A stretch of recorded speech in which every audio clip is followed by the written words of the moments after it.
आई number 6 Python की कार्यप्रणाली working in Python. आज हम इसके अभ्यास क्वेश्चन आंसर हल करेंगे। देखो, सही विकल्प का चयन करें, यानी आपके सामने 4 विकल्प दे रखे हैं, उनमें से आपको जो उचित या जो सही विकल्प है उसका क्या करना है, चयन करना है। कौन सा कीवर्ड फंक्शन के लिए पाइथन भाषा में उपयोग लिया जाता है, यानी जो यूजर डिफाइंड फंक्शन है उसको बनाने के लिए पाइथन के अंदर कौन से कीवर्ड का इस्तेमाल किया जाता है। क्या पाइथन का इस्तेमाल किया जाता है? नहीं। फन नहीं। डिफाइन करने के लिए यूज किया जाता है, लेकिन पूरा नाम इस्तेमाल नहीं किया जाता। केवल क्या इस्तेमाल किया जाता? DEF, यानी डिफाइन की जगह हम क्या लिखते हैं? DEF। तो सही आंसर क्या हो जाएगा? बी। अगला है, पाइथन में लूप कितने प्रकार के होते हैं? तो बच्चों, पाइथन के अंदर 2 ही प्रकार के लूप होते हैं। कौन कौन से? एक होता है फॉर और दूसरा है व्हाइल। तो सही आंसर क्या है? बी। अगला देखते हैं, ये क्वेश्चन नंबर 3 है। ठीक, पाइथन कोड का उत्तर क्या होगा? यानी हमारे सामने एक पाइथन का कोड दे रखा है, आपको इसको देखकर अंदाजा लगाना है कि इसका सही आंसर क्या होगा। देखो, i बराबर 0, यानी i का मान कितना है? 0। यहाँ पर एक लूप चला है व्हाइल i लेस देन 3, यानी i का ये लूप, ये कथन कब तक निष्पादित होंगे? जब तक i का मान 3 से क्या होगा? कम। ठीक है। और फिर आगे इल्स, अगर ये कंडीशन गलत हो जाए तो प्रिंट क्या है? 0। तो हमें देखना कि इसका आंसर 0 1 2 3 0 आएगा कि 0 1 2 0 आएगा, या फिर 0 1 2, या फिर क्या आएगी? एरर, यानी ये इसका कोई परिणाम नहीं है, त्रुटि आएगी। तो देखो, i बराबर है 0, 0 छोटा है 3 से, 0 छोटा है 3 से। कंडीशन सही है गलत है? सही है। तो प्रिंट किसे करो? i का मान कितना है? 0। अब देखते मिलान करते हैं। फिर जब ये इस तरफ मान जाए तो i के अंदर कितना जुड़ जाए? 1। तो i का मान पहले 0 था, 0 प्लस 1 कितना हो गया? 1। अब i का मान कितना है? 1। अब दोबारा देखो, कंडीशन क्या है? i का मान कितना? 1 छोटा है 3 से। सही है गलत है? सही है। तो प्रिंट क्या हो जाएगा? i, और i का मान कितना है? 1। अब ये कह रहा है कि i के अंदर कितना जुड़ जाए? 1। i का मान 1 था और 1 और जोड़ लो, कितना हो गया? 2। अब i का मान कितना है? 2। 2 छोटा है 3 से। सही है गलत है? सही है। 2 छोटा है 3 से। प्रिंट किसे कर लो? i का मान कितना है? 2। ठीक है। फिर नीचे आ जाओ वापस, i का मान 2 था, 2 में 1 जोड़ दो, कितना हो गया? 3। अब i का मान कितना हो गया? 3। 3 छोटा है 3 से। तो देखो बच्चों, 3 छोटा बराबर तो होता है, छोटा नहीं होता। तो कंडीशन हो गई गलत। तो कंडीशन गलत होते ही लूप यहीं पर क्या हो गया? समाप्त। अब इल्स के बाद वाला कथन क्या होगा? निष्पादित। आपको पता है कंडीशन गलत होने पर कौन सा कथन निष्पादित होता? इल्स के बाद वाला। इल्स के बाद में हमने क्या लिख रहा है? प्रिंट के अंदर क्या दे रखा है? 0। तो प्रिंट क्या हो जाएगा? 0। अब देखो, ये मान कहाँ पर आता है? इसमें आ रहा है? नहीं, ये रहा। ठीक है। तो सही आंसर क्या हो जाएगा? बी। अब अगला देखो, रिक्त स्थानों की क्या करनी है? पूर्ति करनी है। यूजर से कुछ लेटर या नंबर इनपुट फंक्शन का उपयोग किया जाता है। यानी अगर आपको यूजर से कुछ लेटर या नंबर इनपुट लेना है तो आप किस फंक्शन का इस्तेमाल करेंगे? तो देखो बच्चों, इसके लिए एक ही फंक्शन है जिसका नाम क्या है? इनपुट। फंक्शन का नाम क्या है? इनपुट। आपको पता है फंक्शन पीछे छोटे वाली ब्रैकेट लगती है। ठीक है। तो यूजर से कुछ लेटर या नंबर इनपुट फंक्शन का उपयोग किया जाता है। अगला, यूजर की स्क्रीन पर कुछ प्रिंट करने के लिए फंक्शन का यूज किया जाता है। तो प्रिंट करने के लिए हम कौन सा फंक्शन इस्तेमाल करते हैं? Print function. ठीक है। अब अगला क्वेश्चन देखो, फंक्शन क्या होते हैं?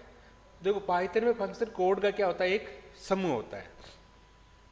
फंक्शन क्या होता है? कोड का एक समूह होता है जिसका उपयोग किसी निश्चित कार्य को करने के लिए किया जाता है। फंक्शन का इस्तेमाल हम क्यों करते हैं?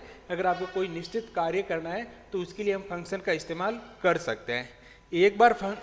एक बार डिफाइन करने के बाद इन्हें अनेक बार उपयोग में लिया जा सकता है। यहाँ पर फंक्शन और लिख लेना। एक बार फंक्शन डिफाइन करने के बाद इन्हें अनेक बार उपयोग लिया जा सकता है। यानी फंक्शन का बेनिफिट है कि अगर आपने एक बार फंक्शन डिफाइन कर दिया तो उसको बार बार कोडिंग करने की आवश्यकता नहीं होती। आप जब भी उसकी रिक्वायरमेंट है, केवल फंक्शन के नाम के द्वारा उसको कितनी ही बार उपयोग में लिया जा सकता है। अगला फॉर लूप को उदाहरण सहित समझाइए। देखो, for loop entry control loop की श्रेणी में आता है। फॉर लूप क्या, एंट्री कंट्रोल लूप भी है, लूप भी कहते हैं। इसका मतलब ये हुआ कि जब आप फॉर लूप के अंदर पहले क्या की जाती है, कंडीशन चेक की जाती है। अगर कंडीशन सही है तभी लूप क्या होता है, निष्पादित होता है, वरना लूप निष्पादित या एग्जीक्यूट नहीं होता।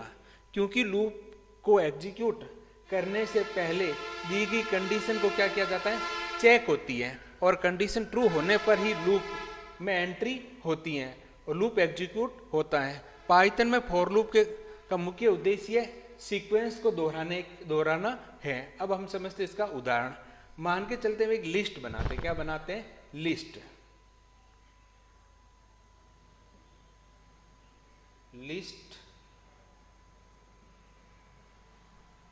आइटम, ठीक। और यहां पर मैंने कुछ नंबर दे दिए, क्या दे दिए, 1, 5, 7, 4, 9, ठीक है। अब हमें एक तरीका तो ये होता है कि अब आपको आगे पहले पढ़ा होगा, तो हमें सिंगल डिजिट, ठीक है। तो अब एक मिनट को, ये तो आपकी क्या बन गया, लिस्ट के लिए तो बड़ा कोष्ठक इस्तेमाल होता है। एक मिनट को,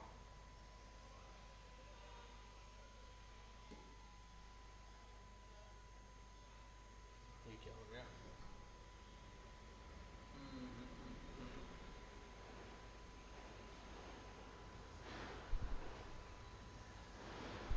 ठीक है।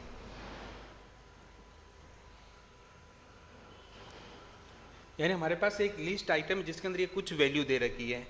अब हमें क्या करना है, एक तरीका तो ये होता है कि अगर आप प्रिंट करना तो आप ऐसे लिखोगे भाई प्रिंट, और यहां पर लिस्ट आइटम, और फिर ब्रैकेट के अंदर लिखोगे जैसे 0 नंबर 1 नंबर, जैसे ये जीरो नंबर, फिर 1 2 3 4 ऐसे सीक्वेंस लिखोगे। तो इससे बचने की जगह आप इसका फॉर लूप के द्वारा ये प्रिंट 10 या 4 या 5 बार लिखने की जगह आप फॉर लूप का इस्तेमाल कर सकते हो। कैसे,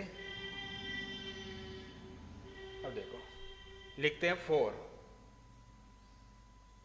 फोर, आगे लिखना हमें, जैसे हम लिख लेते हैं आइटम, एक वेरिएबल लिख लेते हैं जिसका नाम क्या है, आइटम इन।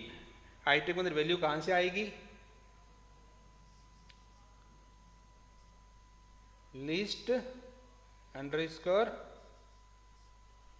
आइटम में से, और पीछे क्या लग जाएगा, कॉलन, और आगे हम लगा लेते हैं प्रिंट। और हमारी वैल्यू किसके अंदर आ रही है, आइटम के अंदर। प्रिंट हम यहां क्या कर देते हैं, आइटम, ठीक है। तो इससे क्या होगा, जैसे जो लिस्ट के अंदर जो आइटम, एक एक आइटम आते रहेंगे, और हमारा जो आउटपुट है तो उसके अंदर क्या आ जाएगा, अब आप देख लो, 1, 5, 7, 4 और 9, यानी इनको हमें अलग अलग प्रिंट करने की जगह एक साथ भी प्रिंट कर सकते हैं। यानी सीक्वेंस को दोहराना हो तो हम किसका इस्तेमाल कर सकते हैं, फॉर लूप का इस्तेमाल कर सकते हैं। अगला देखो, एंट्री कंट्रोल लूप कौन सा होता है, वह लूप जो एग्जीक्यूट करने से पहले दी हुई कंडीशन की क्या करता है, जांच करना है। यानी कोई भी ऐसा लूप जो एग्जीक्यूट होने से पहले कंडीशन की क्या करता है, जांच करता है, उसको एंट्री कंट्रोल लूप कहते हैं। और पाइथन में ये लूप कितने प्रकार के, 2 प्रकार के हैं, एक तो है फॉर लूप और दूसरा है व्हाइल लूप। अब अगला देखो, फंक्शन कितने प्रकार के होते हैं, तो फंक्शन कितने प्रकार के होते हैं, 2 प्रकार के होते हैं। एक होता है प्री डिफाइंड या बिल्ट इन फंक्शन, दूसरा होता है user defined function. Pre defined function ऐसे फंक्शन होते हैं जो पाइथन की लाइब्रेरी के अंदर पहले से क्या होते हैं, मौजूद होते हैं, हम अपनी आवश्यकता के अनुसार उनका क्या कर सकता है, उपयोग कर सकते हैं। जबकि यूजर डिफाइंड फंक्शन का मतलब होता है जब पाइथन के अंदर यूजर अपनी आवश्यकता के अनुसार अगर कोई फंक्शन डिफाइन करता है तो उसको हम कहते हैं यूजर डिफाइंड फंक्शन।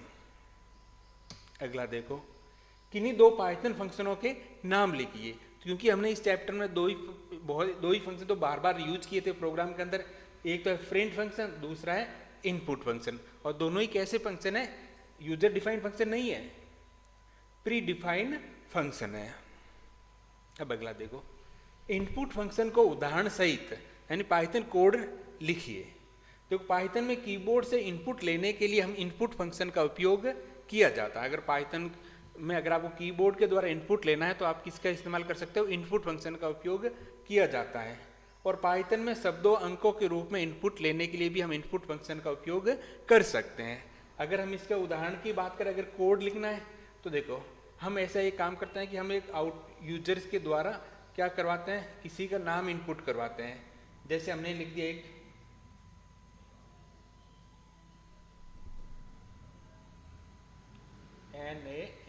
नेम बराबर फंक्शन ले लिया इनपुट और मैसेज दे देंगे एंटर नेम, ठीक। और फिर हम इसको क्या करवा देंगे, प्रिंट करवा दे। प्रिंट किसको करेंगे, नेम को, ठीक है, हो गया। अब अगर इसकी आउटपुट की बात करें तो जैसे ये प्रोग्राम रन होगा तो सबसे पहले मैसेज आएगा एंटर नेम, एंटर नेम। और एंटर नेम के अंदर जैसे मैंने लिख दिया राम, तो राम किसके अंदर चला जाएगा, नेम के अंदर। किसके अंदर चला जाएगा, नेम के अंदर। और हमने यहां पर प्रिंट क्या रख रखा है, नेम को, और नेम के अंदर क्या है, राम। तो ये इसका क्या आ जाएगा, आउटपुट आ जाएगा। यानी अगर आप कीबोर्ड के द्वारा इनपुट लेना हो, देखो जैसे ही इस कोड को आप टाइप करके पाइथन के कोड को रन करोगे तो आउटपुट के अंदर सबसे पहले मैसेज आएगा एंटर नेम। तो नेम के अंदर तुम लोग क्या लिख दोगे, एंटर नेम के अंदर क्या लिख दोगे, राम। तो जैसे ही राम लिखकर एंटर दबाओगे तो आउटपुट के अंदर क्या आ जाएगा, राम। अब अगला देखो, प्रिंट फंक्शन का उपयोग क्यों किया जाता है। एक पाइथन प्रोग्राम लिखिए। देखो यूजर्स के स्क्रीन पर आउटपुट दिखाने के लिए हम किस फंक्शन का इस्तेमाल करते हैं, प्रिंट फंक्शन का उपयोग किया जाता है। उदाहरण के लिए हम प्रिंट लगे कितनी भी वैल्यू को एक साथ प्रिंट कर सकते हैं। अब हम एक छोटा सा प्रोग्राम बनाते हैं। मान के चलते हमारे पास एक वैल्यू है a, ठीक है, जिसका मान है 10। एक वैल्यू है b जिसका मान है 15। अब हमें इन दोनों की जोड़ करवानी है। तो हम कहते हैं वैसे c बराबर क्या हो जाएगा, a प्लस b। अब हमें क्योंकि c का मान प्रदर्शित करना है तो हम ऐसा लिखेंगे प्रिंट, हमने कहा c बराबर कोमा और यहां पर क्या लिख दिया c, ठीक है। तो इस प्रकार हम अपन आउटपुट प्रदर्शित प्रिंट फंक्शन का इस्तेमाल कर सकते हैं। अब क्योंकि मुझे जोड़ के अलावा बाकी भी करनी है तो मैंने लिख दिया d बराबर a माइनस b। और अब हम यहाँ क्या कर सकते हैं, प्रिंट d बराबर और हमने यहाँ पर लिख दिया d। तो अपने ऐसा भी लिख सकते हैं और मैं इसको ऐसे भी लिख सकता हूँ, प्रिंट c बराबर c comma double inverted d बराबर d, यानी हम मल्टीप्लस, ठीक।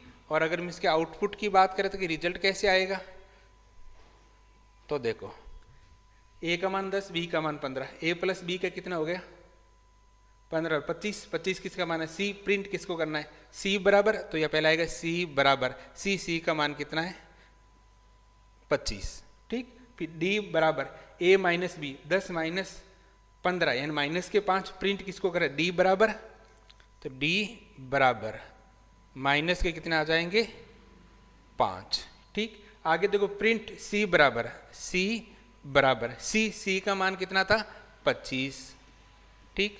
फिर d बराबर, लो d बराबर और d का मान कितना है -5। यानी आप इसको अलग अलग भी प्रिंट फंक्शन का इस्तेमाल कर सकते हैं और मल्टीपल वैल्यू को एक साथ भी स्क्रीन पर प्रदर्शित करने के लिए आप प्रिंट फंक्शन का इस्तेमाल कर सकते हो। अगला देखो, किन्हीं दो वैल्यू को कंपेयर कर पाइथन में कैसे करते हैं, पाइथन कोड लिखिए। देखो अगर दो वैल्यू का आप तुलना करनी है तो आपको कंपैरिजन, दो तुलनात्मक ऑपरेटर है उनका इस्तेमाल करना होता है।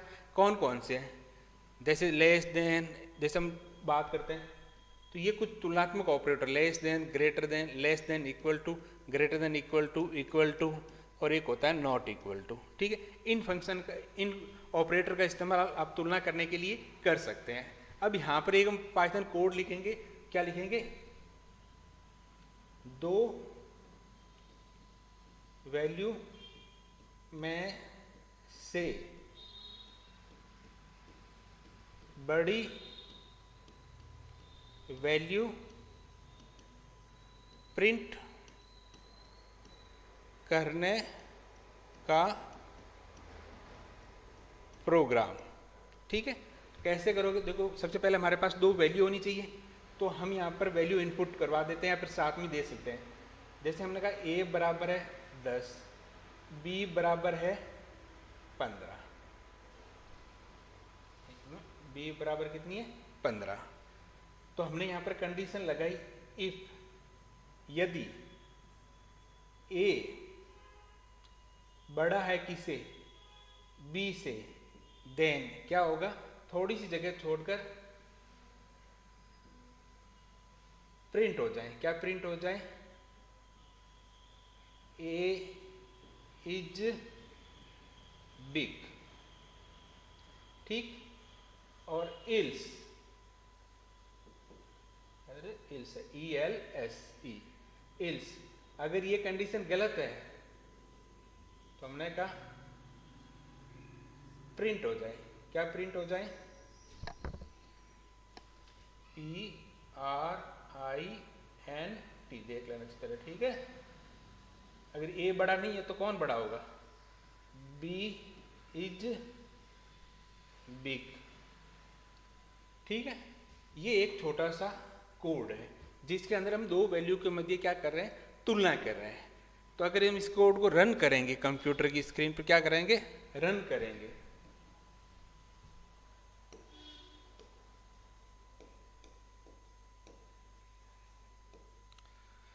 तो सबसे पहले क्या आएगा, देखो a बराबर 10, b बराबर 15, a बड़ा है b से, a का मान कितना 10, 10 बड़ा है 15 से, क्या ये सही है, कंडीशन क्या है, गलत। तो इफ का रूल्स, इफ एल्स के अंदर क्या होता है, अगर कंडीशन सही होती है, सही है तो इफ के बाद वाला स्टेटमेंट रन होता है, और कंडीशन गलत होती है तो इल्स के बाद वाला, क्योंकि कंडीशन गलत है तो इल्स के बाद वाला स्टेटमेंट क्या होगा, रन, और क्या लगेगा, प्रिंट b इज बिग। तो यहाँ आउटपुट क्या आ जाएगा, b इज बिग। तो इस प्रकार हम दो वैल्यू के मध्य क्या कर सकते हैं, तुलना कर लेंगे। इसके लिए हम अलग से एक वीडियो बनाएंगे जिसके अंदर क्लास 7 के अंदर जितने भी जो प्रैक्टिकल वीडियो क्वेश्चन आए, जो प्रयोगात्मक या प्रैक्टिकल पीछे क्वेश्चन दे रहे हैं, उनको भी हम डिटेल के अंदर क्या करेंगे, हल करेंगे। तो उम्मीद करता हूँ आपको समझ में आ गया होगा इस चैप्टर का जो थ्योरेटिकल कंसेप्ट, क्योंकि मैंने 7वीं क्लास के थ्योरेटिकल कंसेप्ट के संबंधित कोई वीडियो नहीं बनाया। ठीक, केवल क्वेश्चन आंसर केवल स्टार्टिंग वाले चैप्टर के अंदर बनाया था। तो इसको जब ये सीरीज खत्म हो जाएगी तो हम डिटेल के अंदर इसको नई सीरीज से इनके सभी चैप्टर को अच्छी तरह से समझेंगे।